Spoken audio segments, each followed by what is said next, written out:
السلام عليكم. اليوم وجدت الغديوه ديالي كما شفتوا كانت ساهله وبسيطه وقلت نشاركها معكم، علاش لا؟ ما نفوت عليكم حتى حاجه. يلا كما العاده نوجدوها مع بعضياتنا. هنا خديت بطاطا اللي غسلتها مزيان ومسحتها حتى نشفت وقطعتها على هذا الشكل. نتوما تقطعوها مربعه مثلثه ماشي مشكل، ما كاين حتى شي اشكال، المهم هو نقطعوها كيما شفتوا. قطعت البطاطا ديالي كامله. كناخذ واحد الطنجره كندير فيها الماء ودرت فيها شويه د الملحه ودرتها فوق البوطه وحطيت البطاطا تسلق. ودزت هنا الصدر ديال الدجاج اللي غسلته من قبل كيما العاده، راكم عارفين الغسيل كيفاش كيكون.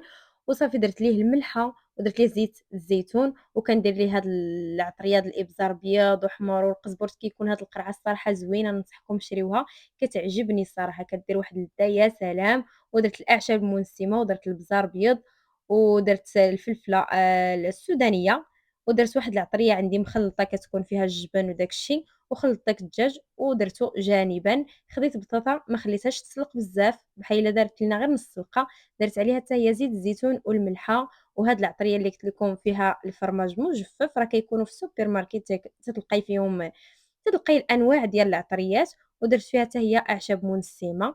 وجبت الطاوة اللي فرشت فيها البابي كويسون وسرحت فيها داك البطاطا كيما شفتوا ودخلتها للفران حتى تحمرت ليا مزيان. وداك الدجاج خديت مقيله درت فيه شويه ديال زيت الزيتون وشحرته مزيان في ديك المقيله. خديت هنا كاسرونه درت فيها واحد الكاس ديال ديال الكريم فريش ودرت فيها اي فرماج كتبغيوه ولا كاين عندكم. درت فيها الفرماج وسخنته باش يذوب ليا داك الفرماج. وخديت هنا المول اللي كيدخل الفران، درت بطاطا درت عليها داك الدجاج، جبت داك الفرماج والكريمه اللي ذابوا درتها من الفوق صافي. نزيد عليها شي شويه ديال الفرماج.